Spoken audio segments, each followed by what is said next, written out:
Welcome to the Women in Business radio show with Sian Murphy, connecting women in business around the globe. Hello and welcome into the Women in Business radio show studio. Why is it, if it's like a trigger now, I go on air, I start laughing. I don't know why. It's been a couple of weeks because we have been running, haven't we, Adelle, the Women in Business Big Show for 2023, which was last Thursday. I know, I can't believe that all the planning and then there was some planning. I tell you what, I shouldn't have bothered. I should have just turfed up on Wednesday before. Didn't really need to do any planning at all because none of it worked. However, I hopefully nobody really noticed that things didn't entirely go to plan. They never do go to plan. You can't possibly put on something like that and hope everything is going to be okay, because actually it's not. Stuff is going to go wrong. So I need to introduce properly my co-host Adelle back into the studio. So welcome, Adelle, executive. You've had a bit of a. Have you had a bit of a rebrand? So we're still executive midlife coach, so still working on that. We're working on focusing on women, so it's still about sharing that. I thought you'd put something else in there, executive midlife. Oh, okay. I'll strength coach on Instagram. I'll just shut up.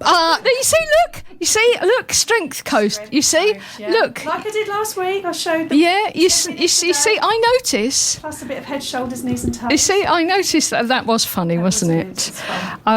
So we had our media team. We had quite a big media team, and they were absolutely fantastic. And one of the things that I think really struck home to me this year was it's not just about the quality of the output of what people, of the pictures and the videos and the reels that people create. It's actually how they, as individuals, their talent in getting people to do things, to look okay, to feel comfortable being photographed.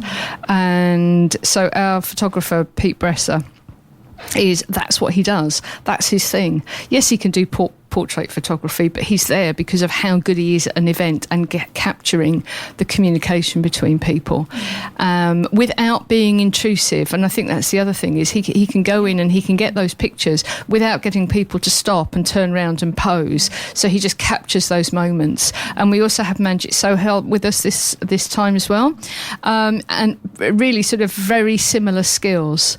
So it's not just about looking at the end result, it's about how they actually achieve that end result. And Manjit was doing something a little bit different. She was looking at individual exhibitors down at the networking end, and really we overheard her helping people feel comfortable and look their best, even though they may have been running around, sort of getting stuff out and setting up their stand. And with Katrina, who was our Reels expert from Fast Photo, and her particular skill, once again, it's not necessarily with the camera and putting it all together at the end, it's the getting people to do it, it's the coordination, it's knowing what's going to look good. I saw a really good one where she was clearly lying on the floor and everybody was above her. These haven't gone out yet. These haven't gone out for everybody yet, but with the hands above her, and that, you have to think about that. You have to know what it's going to look like, and then you have to get people organised enough and in the right way to do it without actually really annoying them, because they want to get on and do what they're there to do. They don't want to spend 3 hours having their photo taken or taking part in a reel. And you did a flash mob, didn't you? I did, and it was me, my mum and my team's hands in that one. It was okay. It was so funny. And then Pete took the video, some photos of us doing that. It was brilliant. Yeah, and we had the flash mob upstairs for head, shoulders, knees and toes. It was brilliant, absolutely brilliant. And just getting people together to do that. And of course we had your video team there as well, who are a husband and wife duo, who specialise in video, but also they do it for teams, they do it for development, they do it for showing how training videos as well as marketing videos. And I think I'm seeing some of the stuff that's come back once again that hasn't gone out yet, the difference, the quality that you get where somebody in a team like that understands how they need to capture stuff for an event. That's good. Yeah, so thank you guys. Thank you so much to everybody that sort of took part and helped. And also thank you to Adelle, who sponsors and does so much. She sponsors the event. She sponsored the banner this year as well. We had a lovely photo banner. was brilliant. It was amazing. The atmosphere and the collaborations. It was amazing. And it's lovely to have all of the sponsors straight back again, without me even having to ask. And by the end of the event as well, which was really, really good. Really, really good. Anyway, enough about that. Who have we got in the studio today? So, in the studio, we have Ginny Roberts, who is the founder of the Karry London. Ginny created her own brand of cosmetic bags, and we're going to be talking about that a little bit later. So we're going to go through what the process was behind that, some of the issues with developing, why she decided to go her own route rather than perhaps partnering with somebody else, importing them, buying something else, why she decided to do that. Also in the studio and taking part in the discussion, we have Tutu Akinyede from the Technis Academy, which is it's a learning academy, isn't it, for children between the ages of 2 and 8. So it's sort of supplemental training and support for them. And Tutu's going to be taking part in that discussion today. We are going to see where it leads us. So first of all, Ginny, let's start off with you. Tell us your story. How was the Karry born? What brought it about? Hi, Sian, and thanks so much for having me on board. Absolutely looking forward to this. So, I created the Karry. Roughly, I had the idea before COVID. So I tend to travel a lot at the time through work and business. And what I started getting into the whole skincare routine, understanding about skincare products, what they do. From that level, partly because a friend of mine, she was heavily into it. She was following Caroline Harins and all the rest, so she started talking to me about it. And at the time, my skincare routine was just so basic. I was just, using Body Shop products, etc., and I was happy with that. So when she introduced me to those, and they're a bit more high-end in terms of price point. When I went away, I'll take the whole lot. The full size product with me, and at the time we still had the 100ml regulations, so I fell foul of that, and some of my products were confiscated. And you can imagine, you spent £60 on a serum. Yes. And they're like, thank you very much. And you're allowed to keep 3 drops. Yeah. Hold on, let me apply it all on my face raw right now before I go. Do you know, I hadn't thought of that as that hadn't occurred to me. Because I would do the same thing. I'd bundle the whole lot, and I use quite high-end products as well. Yes. I have to at my age. Otherwise, I look like. I tell you what, the older we get, doesn't it? Yes. Doesn't it cost more and more and more? I used to slap on anything. This is it. Yeah. But you know what? Going to your point about how a lot of people don't think about that, but the thing is, if you're used to just taking your, putting everything into your checked-in luggage, that's fine. But I'm one of those people, I don't like hanging around at the carousel waiting for my luggage. Yeah. I'm there just for a short period of time. I want to pick up my bags and go quickly. You want them with you. You want to exit the airport. Thank you very much, I'm done. Hence why, I want to cram everything in there. And we forget about the space in our luggage. It's taken up a lot of space. It's weighing our luggage down. And then on top of that, you get to the security and then they take it because you've got more than 100ml. So, and then the next thing, I spent £60 on a product. Yes, you can buy travel minis, but again, that's at a cost. Typically, the average is about £20-30 for travel minis for you to have a set. So, something like Sunday Riley, I've spent £60-80 on their serums, and then, I'm spending over £20-30 just on travel set, just for travel mini, for the privilege. So I just thought there's got to be a better way. And on top of that, I was starting to really look at my plastic consumption at home. And, so I used to decant in the plastic bottles. I didn't want to do that again with the high-end products. It's not the best of, nice luxury stuff that you want to do. So coupled with all that, I remember going away on my own for the very first time, but no family, no children, no husband. And I absolutely enjoyed it. And then it's at that point I just kept thinking, there's got to be a way. And funny enough, I had one of their Sunday Riley little bottles, which I'd spent a lot of money on, in addition to my full range. So I looked at that bottle and I just thought, well, why? This is actually quite luxurious. It's nice. It still had that look of Sunday Riley's bigger products, but just miniature 5ml. So I thought, you know what? why, and it's glass as well. Why aren't many of those around? If I could have this bottle and then decant my own products into a bottle like that, then I could just easily walk through with 5ml small glass bottles in my suitcase, my carry-on. It's lighter, more compact, less heavier, and plus I can just wave it at the security people knowing that I'm well below the requirement and they won't confiscate it. So I did a lot of research as soon as I got home just to see if anything like that existed. I didn't really see anything. In America, they're a bit more forward because they have the TSA whole regulation, and theirs is like quite stringent. And what's TSA? It's the Travel Service Authority, something like that. So it's similar to us. We just call us 100ml reg, but they call theirs TSA. So it's the same sort of thing. So they're really into it a lot more than we are. So there's a lot more companies who are actively trying to, make it easier for people to be able to carry their products through airport security with this TSA regulation. So I just thought, I love decanting. I'm one of those people who have to organise, what time-wise, but organise that element of my travel because I like to know what I'm packing. I'll go for 2 days, I've got enough outfit, I've got this, that and the other.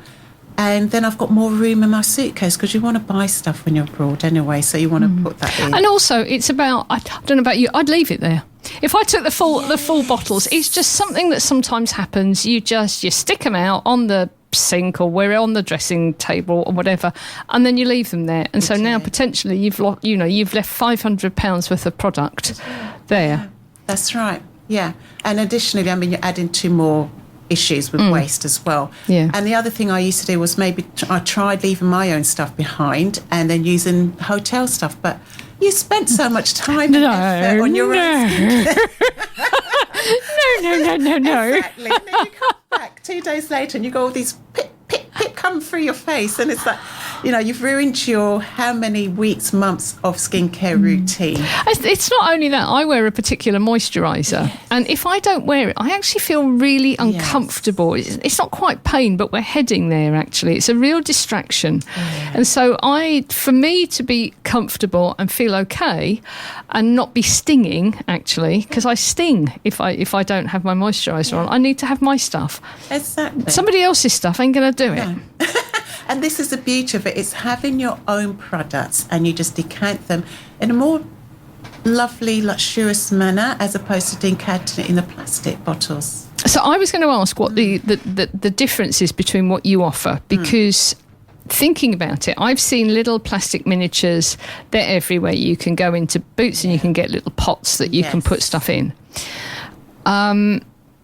And I'm sort of answering my own question, actually, because I remember seeing your products at the Women in Business Big Show, and they're designer, aren't they? They look really nice. Thank you. Bet they, I didn't have time, unfortunately, to stop and open and close things.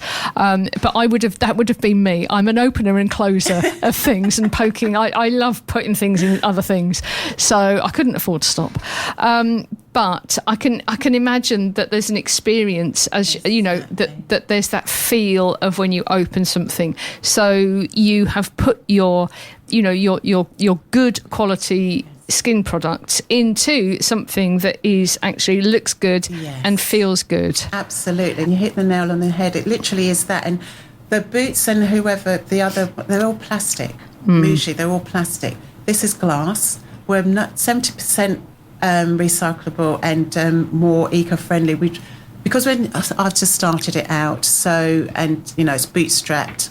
So obviously there's elements like the lids which are plastic, but the idea is for us to keep pushing forwards and then see if we can find ways to make that more environmentally friendly. But for now, I would say we're practically about 70% plastic free, and it's glass.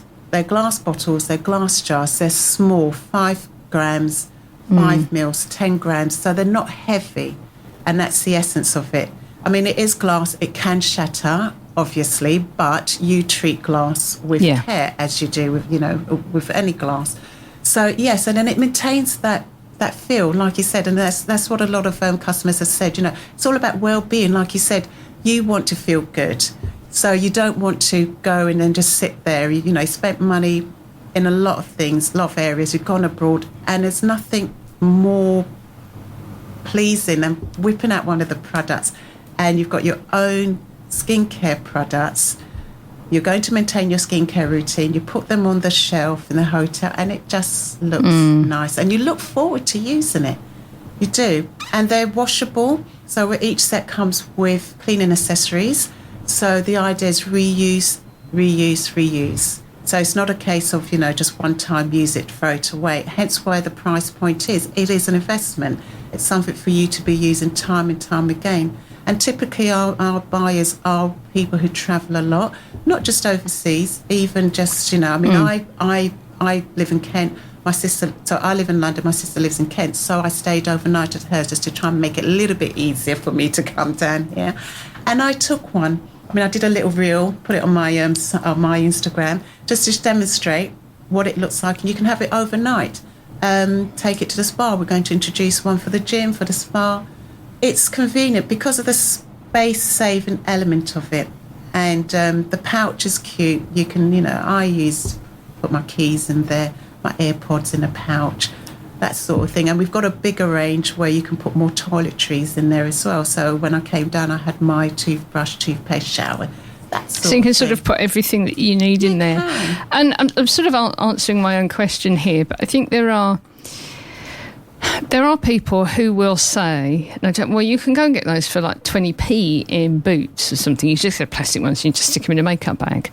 But what I see this as is, you know, you've bought a high-end product. You've bought a special formulated product for your skin, especially as we get older. That becomes, as we've just discussed, more and more important. And I think having something that is well made, that makes you feel nice when you're opening it to use it, is part of us respecting our own worth and our own value. Exactly. And making life more convenient, because I can see that, you know, that to me that makes it's already an experience you're going away, and that makes it a nice experience as well when you're getting ready and packing.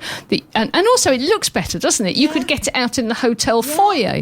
I tell you what, I would not want to get my my makeup bag with lots of little bits of plastic doobie whatnots and wipes and goodness knows what else out in the middle of a hotel foyer. And that's the sort of thing that very often happens to me as I'm rummaging around trying to look for something. Whereas that actually, it could be a jewellery case, it could be, you know, it just looks nice and it makes you feel and look organised and together. Absolutely. And that was really, I'm glad you're saying all that, because I was really going for that kind of feel, and so that people could have that experience as well. When I started off, like I said, it was just before COVID, and then COVID hit. And if it hadn't, because what COVID did was force me to start looking at the product a little bit deeper. So I was trying to rush it out in time for summer, and then what I was doing, it looked totally different. The bag, it wasn't the way it looked. This one's vegan leather. It's got the biodegradable TPU, the clear plastic part, which is TPU. So it biodegrades a lot quicker. Degrades a lot quicker than normal plastic. So 3 to 5 years, as opposed to hundreds of years of plastic. So, but what I was going for was just a pouch, which is like a cloth pouch, and it was much smaller, and it was just going to be cheap and cheerful. I was going to do it like £5 or something like that. And so COVID allowed me to kind of like refine it. And at that time, I started to talk. I had a conversation with Jo Jones, who's just, you know, she's does all this PR stuff, and you know, it was a lovely talk because she kind of like steered me in that direction. Said, you know what? Why don't you make it, like you're saying, you know, a lot more luxurious, because it's more high end, you know, and just like the away suitcase. Yes, you can buy your suitcase for £5, £10, etc. But then, you know, but away still manages to sell suitcases in hundreds of pounds, and people still buy it. So there's nothing wrong if you set yourself in a certain position. If people want to go and buy the £2, £1, whatever, wherever it is, that's there, isn't it? It's up to them, but we're offering a different choice. And so that's what I did. So I just reevaluated my positioning in the market and how I wanted to bring my brand and my product out, and that's why it's the way it looks, the way it is. So it's lovely hearing that feedback from yourself. Also, it was as I walked past. It's yellow. It's yellow, isn't it? And that is a really unusual, and it's not sunshine yellow. It's a different sort of yellow. And it just struck me, it's quite an unusual colour to see that sort of product in. And I liked it. I sort of, so often these things are like baby pink, aren't they? And, or black, and black with gold. And I'm nothing against those, but this just looked different. Yeah. So I want to sort of talk you through some of the processes. I mean, we've put through. There was some planning went into this. I don't want you to kind of get too excited. We sat down and did a bit of planning, didn't we, Adele? We did. We had 30 seconds before the show, and some of the things that we thought about were that. Your suppliers, your material, the marketing, how you went about the design, because it has to work, doesn't it? Yes. It's all very well drawing it out, and I know nothing about this, by the way. I'm complete crap at all of this sort of thing. So please, anybody who knows me will know I have no idea what I'm talking about, but I am just thinking about some of the process that I could put something on a piece of paper, I could draw something, I could construct something on AI or wherever and go, that looks lovely, absolutely lovely. But that doesn't mean it's going to work. It doesn't mean that the zip is going to work on the shape that I've designed. It doesn't mean that the zip's going to work at all. It doesn't mean that I'll be able to fit in what I need to fit in. And so it's really sort of that sort of thing that I'm thinking about. So if you can remember, because sometimes when we're doing these things, we can't necessarily remember what happened when, because it all sort of happens, doesn't it? And it's like a process that sort of slots in and out of each other. I'm using my hands here, and because this is the radio, nobody can see. I'm sure if you're watching me, it all makes perfect sense. But things tend to sort of slip in between each other, don't they? And there isn't this clear line of I started here, I drew something on a piece of paper, and then I rang this bloke.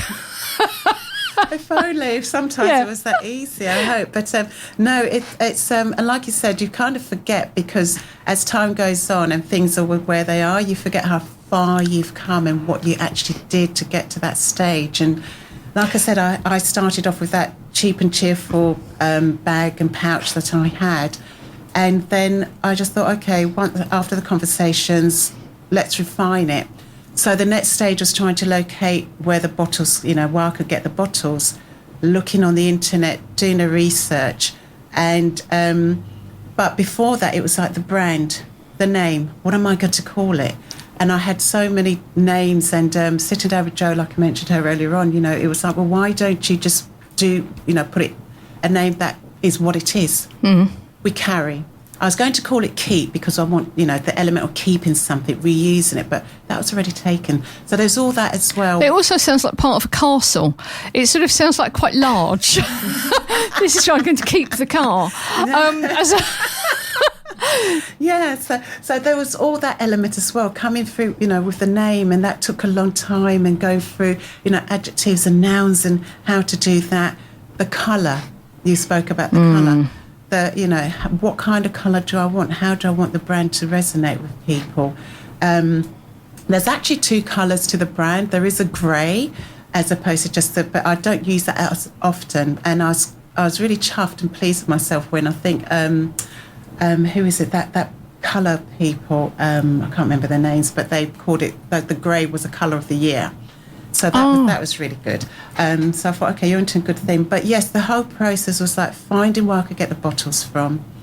And the only route was China, because they manufacture so much as it is anyway. And also you could buy it a lot more in bulk. But the process was doing that. How many bottles do I want in a pouch? What do I want the pouch to look like? And funny enough, when you talk about the process, some things are not always just, magically come up in your brain overnight. Yes, that's it. It is things that you've seen or you've had, or it's an experience. There's something you want to, a problem you want to solve. So that was a problem I wanted to solve. How do I travel with my skincare products lightly, compactly and easily? I'd seen the pouch by another company in America, and I actually wanted to buy their pouch. So I thought, that's a lovely pouch. So I kind of did mine along those lines. found a manufacturer. They did it, but the process of the manufacture of the with the pouch it was long because it was COVID, so it's back and forth, asking for samples, testing it, does it work, drawing it out, the measurements, this, that, and the other, does it fit? It was a long process. I've got tons of samples in my house. So actually, one of the things that I wanted to touch on there was something that you said, and it's actually about the time.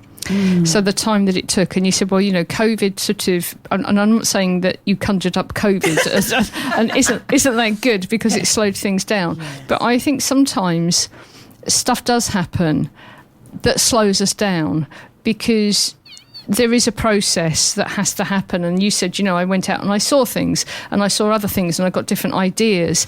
And I think sometimes it doesn't matter how fast you pedal or paddle, you can't make the boat go any faster. No. And that you have to allow that process or that product to evolve. You do. And it's no good getting cross or frustrated and trying to mind map it out. You just have to let it happen. It is, and that was the case with the brand name as well, because all the names that I tried, I had to go through the whole, has it been taken, go through trademarking, and that trademarking the name takes a while as well. So I was quite almost ready to launch or at least just bring it out, but it was like, well, they haven't quite cleared it yet with trademarking. You might have to go back and redo it all, and so like you said, there are times when you have to kind of just slow down and go with time, as opposed to pushing it. But no, there was a lot. And looking back, a lot of money was spent initially. Like I said, it is bootstrapped, and luckily at the time, COVID meant I had to stop working because everything. Anyway, that was another story. But I had savings, so I was using that.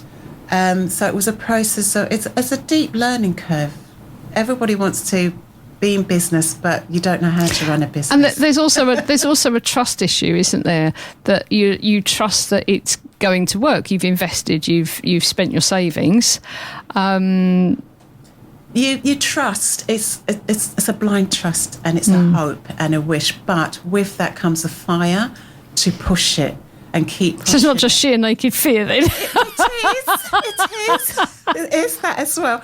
But you know what? I take the comfort just hearing about some people who it took them years before things happen, because you hear all these stories, quite whether or not they are true. I've probably just a 1% or 0.001% of occasions when it happens as overnight success. I don't think there is any. I don't think there's any such thing as an overnight success. I always used to hear that and beat myself up because it's taken me this long to get to this point in my business and all of that sort of thing. But I think everybody has a history. You just don't see it. Yes. So somebody who sets up an underwear business on Sunday evening, and by Monday they've launched an entire line and they're squillionaires. You very often don't see what's gone on behind that and what their history is and what they've brought into that, and the contacts and the knowledge that they've been developing over the last 30 years. Again, I was just going to pick up on, knowing, the length of time it takes, you're putting in money in that blind faith. How did you, from when you're on your own and the mindset, how did you get yourself? There must have been some dark moments where you're thinking, but for me, and this is why I just admire a businesswoman who goes end to end, because, I see snippets on TV shows and they come in and I'm like, really? So for me, in those darkest moments, how did you keep going? Yeah, you're quite right. There were a lot of dark moments and questioning, am I mad? Because that's a regular question for me. Why am I doing? It's up there with why am I doing this? What on earth am I up to? 100%. And I think, there is an easier path you can take. You don't have to go down this thorn-ridden path. But definitely. But I mean, as you know, with COVID, there was a lot of online stuff happening. So luckily, I aligned myself with quite a few mentors and businesses and those sorts of things. So you sit there, and then there's a bit of camaraderie, and you can hear other people's stories and their journeys. And it was nice to show up there and just see all these other people going on the same journey, and then realising that, okay, I'm not 100% alone.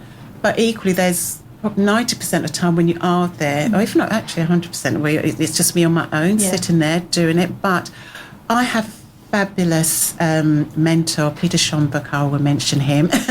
And I found him through, I really knew him, so I found him through the college, and he's been with me for about 6-8 months. And it's those kind of people who you need to find, who you can talk to, who will keep, champion you, keep telling you, yes, carry on, yes, that's good, or have you thought of that? So is he a mentor or a coach? Because I think that I think for me, Coach, a mentor is somebody who's been there and done it before, and I'm learning, if you like, a specific... So they've already manufactured something in that sort of, cosmetic beauty world, and they're helping me take those similar steps. And I'm learning from things that they did specifically about what I'm creating. He's a mentor. Whereas a coach, I see as somebody who, they may not necessarily be an expert in what you're doing, but they're able to see the wider picture and look at things objectively and perhaps give you a different perspective and to help you keep going if it's right. Yeah. I mean, there's no point in keeping going if it's a complete and utter dead loss. Yes. But to help you keep going and perhaps be there a little bit when you're in a bit of the gloom, to say, well, actually, have you had a look at X, Y, and Z? They did something very similar.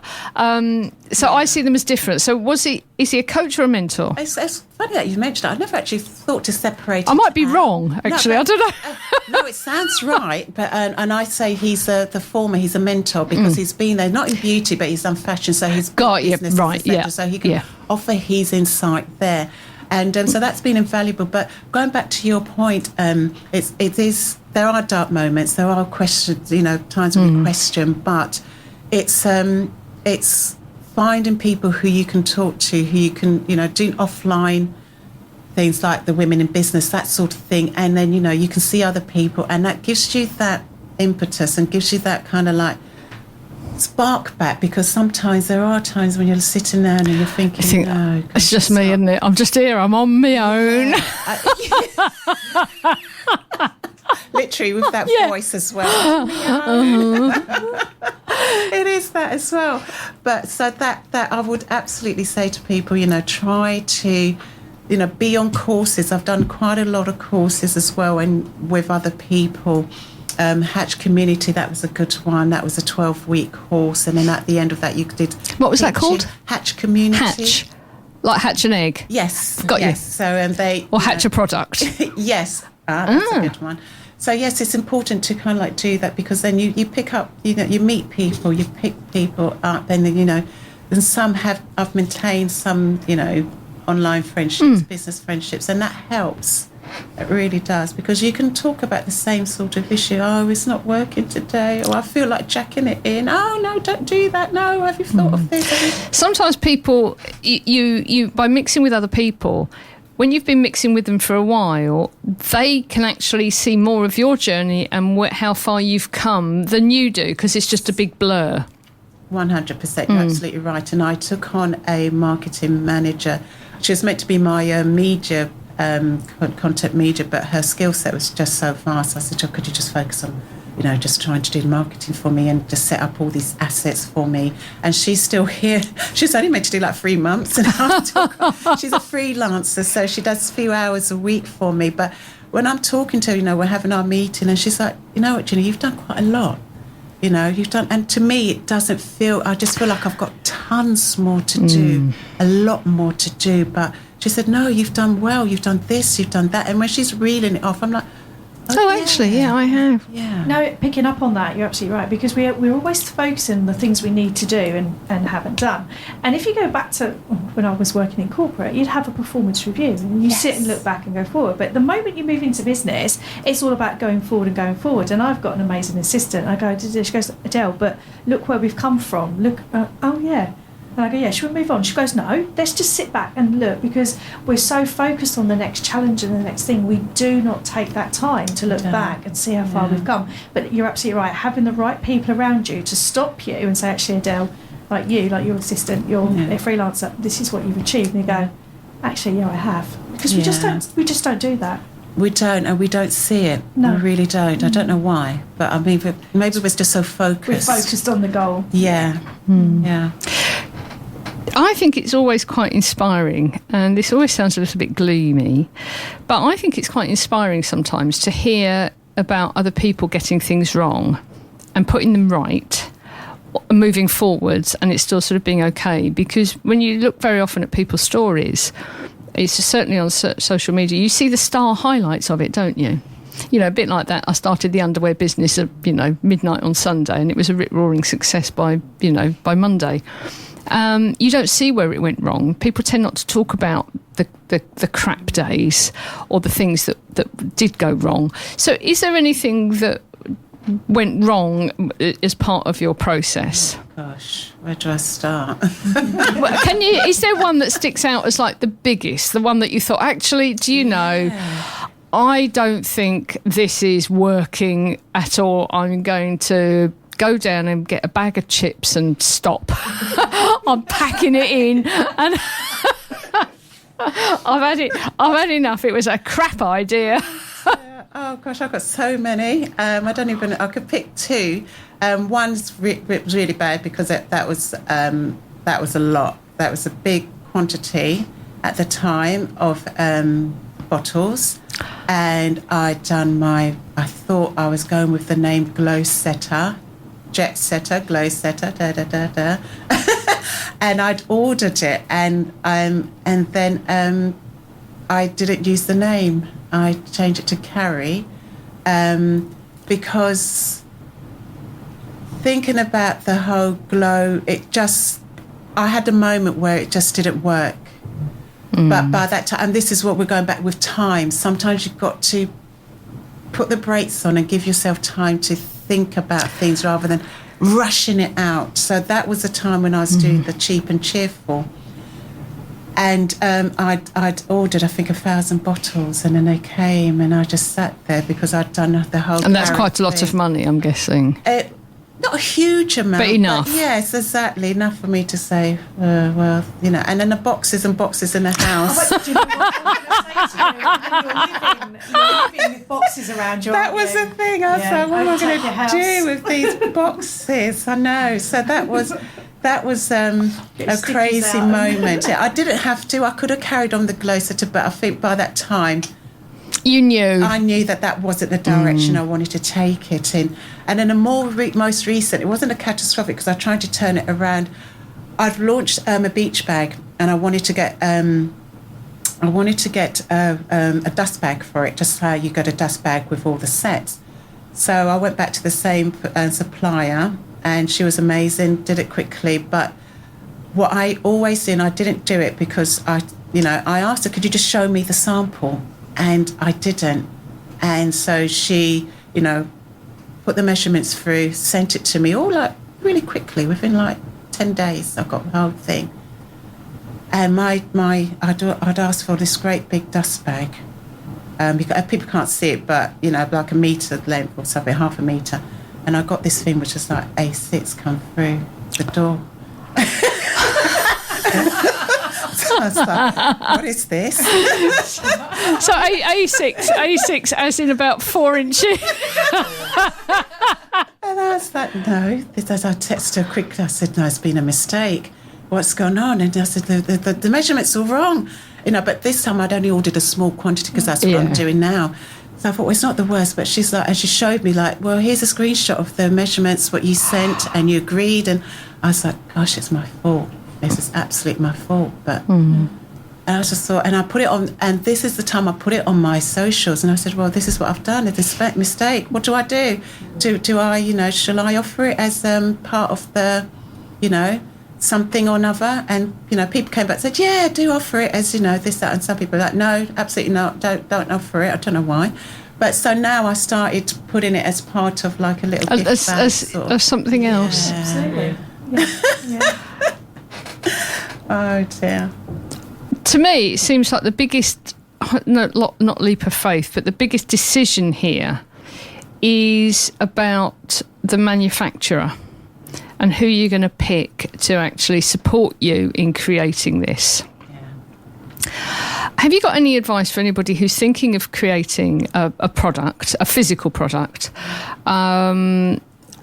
as to some of the questions that they might want to ask, some of the checks that they want to put in place before they make that decision to pay the money and press the button and press go?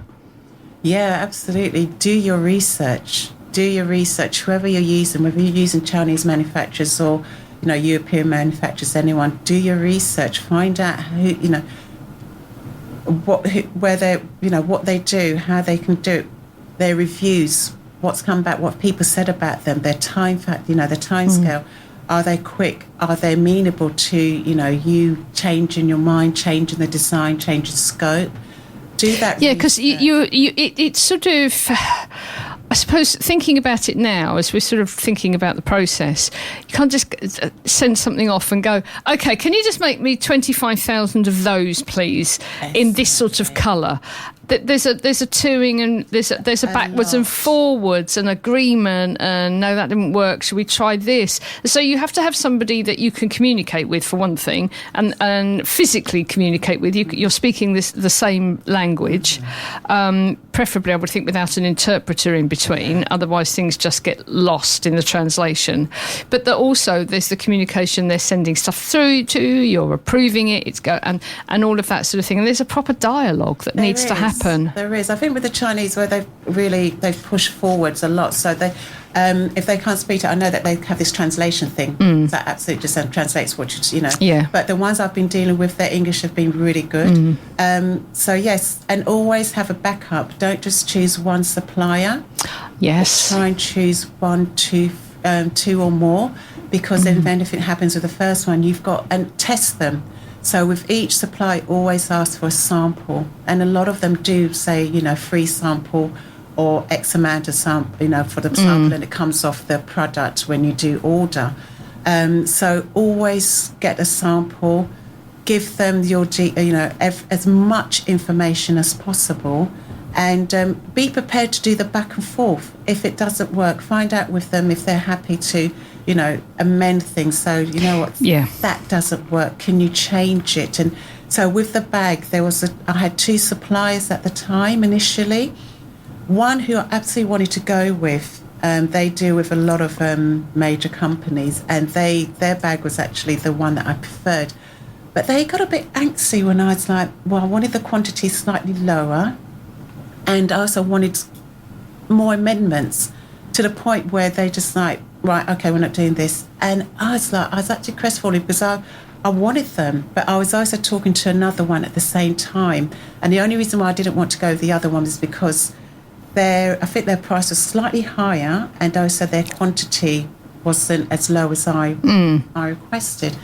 So when those people did it, literally at the 11th hour, they were like, no, they just felt like, I don't know, maybe they felt like I was just being too pedantic. But it's like, well, I'm investing money in this. It's a product, and it's about it represents you, doesn't it? It's that sort of thing. And if they're not prepared to do all that, then they're not the supply for you. So I ended up going with the other one, and they were good, because the amount of back and forth and changes that happen, they were Again, just building on that, just is sort of my thinking. So therefore, you've got the manufacturer, but then you've got to get it shipped.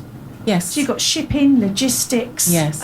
Especially if it's in China, so it's got to come. So for me, again, managing stock and just in time, for me, I think then you become a logistics person. You do. And this is what people don't realise when you do a product from end to end. You think about business. Yeah. There's one thing for services like me, you're in business skills, but first of all, you're doing product design. And these are all degrees in their own right.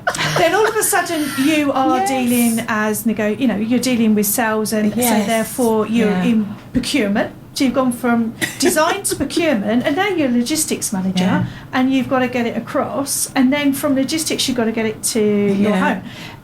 They're all degrees and professions in their own right, and that's why I tip my hat to anybody who does end to end, because now you're in procurement, and I know from the other side, if that goes wrong, then it's lost. You've got stuff. So, and again, you've got insurances. So it's not as if when people say it come from China, my brain's thinking, really, it's not. Now into logistics. You're absolutely right, Adelle. And you know what? Because going back to the point we talked about, you just get on with it.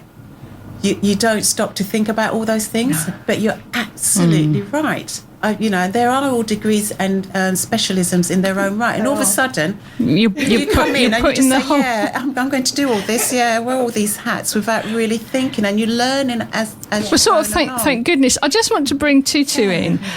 Tutu, you have a very different product. We'll call it a product. I mean, what you do is there isn't a physical product. You have a learning academy. We'll call it that for children. Have you got any thoughts on sort of what we've been discussing here with the physical product? It's just amazing, because obviously mine is a service, so it's just amazing hearing what Jenny's saying about, wearing all these hats and learning as she's going.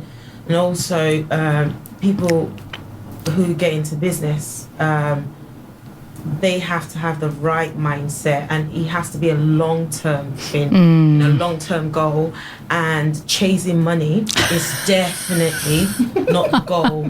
You have a product in mind that, in fact, I'd like to purchase that product, because I travel a lot and I have to check in my skin products. So it's amazing what you're doing. You have a goal in mind. You want to make life better for women, and that's what you're pushing through. Now, how many steps is going to get you there? You have no clue. You build up as you go, and you become this phenomenal woman in business, meeting the needs of women. Thanks. One of the things that I think that strikes me about this, but also about a lot of women that I meet in the course of my business, is just sometimes leaps of faith when we don't actually know what we're doing. Just go, I need to run events. I'm going to run it. I'm going to have a radio show. Okay, and you just step off the cliff, and you learn how to fly. It is literally that, and that's what we said. Are we mad? Why are we doing this? But there's something that just drives us to do it. Do you know what drives you? Oh gosh, I don't. That's a very good question. You see, I've asked that question because somebody asked me the other day, "Why do you do this? What drives you?" And I did that. I went, I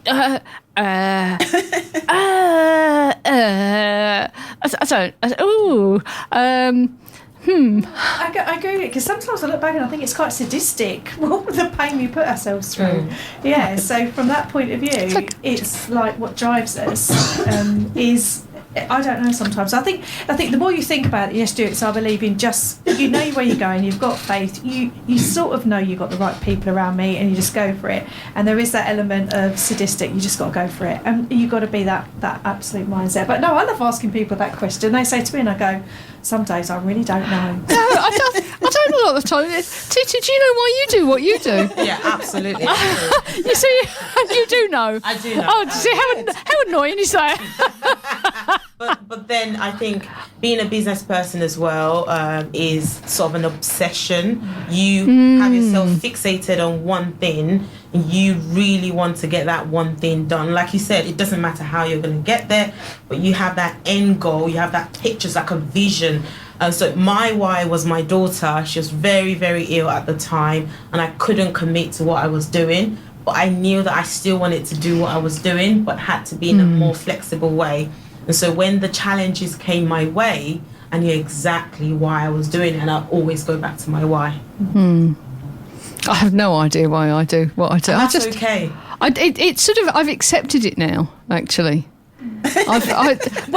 Because I've been doing it for quite some time, and it still hasn't emerged. Although I do know now that I'm giving a voice to not just women in business, but business people to share their stories, because I think that's really, really important. I think it's the story behind what you do, and the story about how you've created what you've created really matters, even if you don't know why you've done it. I can think about, I do know my why, and even if the why is there in essence, my business has changed and keeps changing underneath it, but the overarching why is still there, and which is why sometimes having it more as not as tangible means there's more flexibility, and rather than go, well, that's not what I'm doing. Otherwise, you end up being quite straitjacket. I say to women, I've got a principle of where I'm going, and that allows me then the flexibility and the agility. When people ask me what I'm doing, it's because some days it's really hard and it's lonely, and then other days it's amazing as well. So yeah, it's just having that faith. And for me, it's all about holding your nerve. It is. I mean, I know why I created the Karry, but why do it? Why go into business? Why did you want to do product? That's the question that when you ask me why. I have a word, actually. I have this word. Are you ready? Freedom. Freedom. Nobody tells me what to do. Nobody tells me what to do. Yeah. I don't have to explain anything to anybody. It's freedom. I mean, I know we still have the laws of the land, and there are still certain things, there are certain rules that we have to adhere to. But nobody tells me when I have to turn up in the office. Prepare board papers anymore. Yeah. So for me, I think it's that. It's just it's freedom. It's freedom to be who I am and not have to explain myself to anybody. Even though I spend quite a lot of time. Yeah. Now what have you done, you silly moo? Anyway, listen, let's get back on track for the last couple of minutes. Ginny, back with you. Yeah. What do you know now that you wished you'd have known when you started out? Oh, my favourite question. I'm just going to write all of these down. This is like my own coaching, by the way. So you thought you were here to share. You're not. It's stuff I need to know. So what do you wish you know now? What is it? What do you know now that you wish you'd have known when you started out? Just go a lot slower and prepare a lot.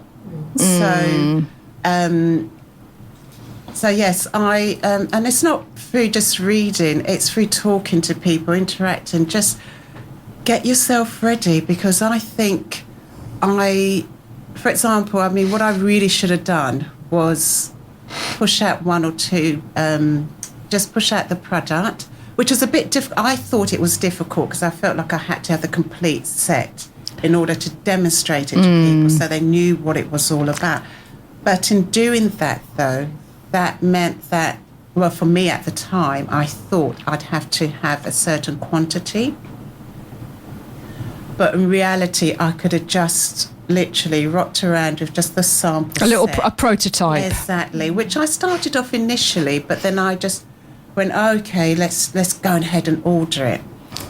When I should have just carried on with the prototype, and then once I started getting the enthusiasm, then I should have then approached the manufacturers and said, right, could you, let's go ahead with ordering all of them. And I think that's what I'd learned. So now, with the new ranges, I've only ordered. You're slowing down, yes. And you're doing more testing effectively, aren't you? Yes, which is basically what it is. So I've got the prototypes now, and they're the ones that I show. And it's a case of, oh, yes. And then when I do order, I make sure I ask the suppliers, I only want 25 or I only want, so basically just increase the sample size as opposed to just one or two. Yeah. Thank you. That's been valuable. So I'm just about the reason there was logistics. Like Sian said, I'll be honest, transparency, coaching session for me, consultancy. I'm just doing some branded clothing and T-shirts. So, yeah, and it's all about the quantity. Rather than thinking you need loads of stock, just get a few out and create some enthusiasm. Definitely. See what happens. It's like doing a beta test, isn't it? Yes. Where you're getting it out there and you're seeing what people say, and they may come back and go, actually, do you know, I don't like the way that it works, or would it be better if it did this? And then you refine before you plunge in. Absolutely. What's your top tip for creating an end-to-end product? Top tip? Feedback. Get as much feedback as possible. Yeah, because it may well be something that you like, but